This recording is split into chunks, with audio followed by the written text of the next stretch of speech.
হয় নিশ্চয়কৈ এটা জৰাজীৰ্ণ পথ।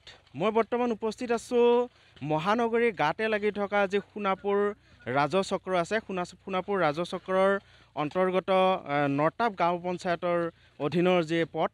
আচলতে নৰতাপ গাঁও পঞ্চায়তৰ যি পকীপথ আছে, পকীপথৰ পৰা পানীকান্তিলৈকে প্ৰায় 6 কিলোমিটাৰ পথ জৰাজীৰ্ণ। মই প্ৰথমতে কিছু ইয়াৰ দৃশ্য আমাৰ দৰ্শকসকলক দেখুৱাবলৈ মই সতীৰ্থক অনুৰোধ জনাইছোঁ।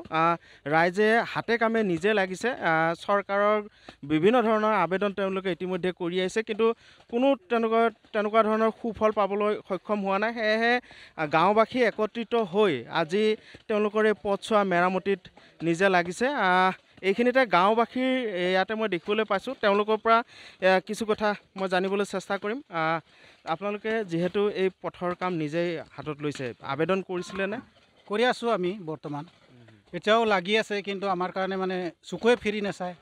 এতিয়া ইমান বছৰ হৈছে, কিমান চৰকাৰ উল্টি পাল্টি গুচি গ'ল, নিজে মানে অতুল বৰা আহি পেলাই ইয়াতে উল্টা পুল্টা কথা কৈ গ'ল, তথাপি আমাৰ কাৰণে এতিয়া চকু ফিৰি নাচায়।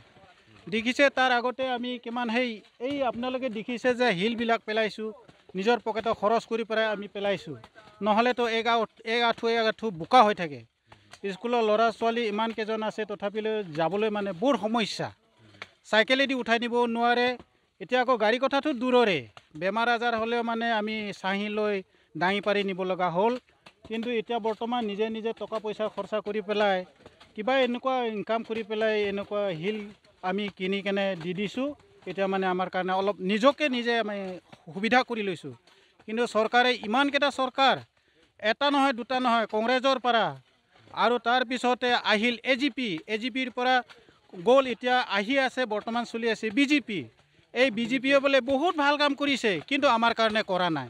সেইটো আমি ক'ব লগা কথা। হয় নিশ্চয়কৈ ক'ব লাগিব, আচলতে এখন দুখজনক ছবি বুলি ক'ব লাগিব। আচলতে তেওঁলোকে জীয়াটো ভুগি আহিছে, তেওঁলোকৰ ল'ৰা ছোৱালী ইয়াৰ পৰা স্কুললৈকে যাবলগীয়া হ'লেও এক সমস্যাত ভুগিছে, বা বেমাৰ আজাৰ ক্ষেত্ৰতো যেতিয়া মেডিকেললৈকে লৈ যাবলগীয়া তেওঁলোকে জনাইছে আমাক যে চাঙিত কৰি নিবলগীয়া হয়। গতিকে আৰু কিছু সংখ্যক লোক ইয়াতে আছে, মই তেওঁলোকৰ পৰাও জানিবলৈ চেষ্টা কৰিম। দাদা, আপোনালোকে নিজে হাতে কামে লাগিছে, চৰকাৰকো নিশ্চয় অনুৰোধ কৰিছিলে, এতিয়া কি চৰকাৰক এতিয়া শেহতীয়াকৈ কি অনুৰোধ জনাব?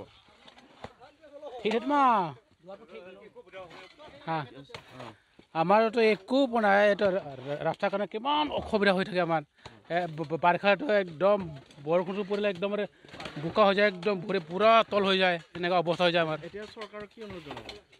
আমাৰ ৰাস্তাটো কাৰণে নালাগে, সোনকালে হ'ব কাৰণে। হয় নিশ্চয়কৈ ক'ব লাগিব, তেওঁলোক অনুৰোধ জনাইছে যাতে এই নৰতাপ গাঁও পঞ্চায়তৰ অন্তৰ্গত এই যি পথ, এই পথছোৱা যাতে অতি সোনকালে মেৰামতি কৰি দিয়াৰ ব্যৱস্থা কৰে আৰু তেওঁলোকৰ যাতায়াতৰ ক্ষেত্ৰত এক সুচল ব্যৱস্থা গ্ৰহণ কৰে।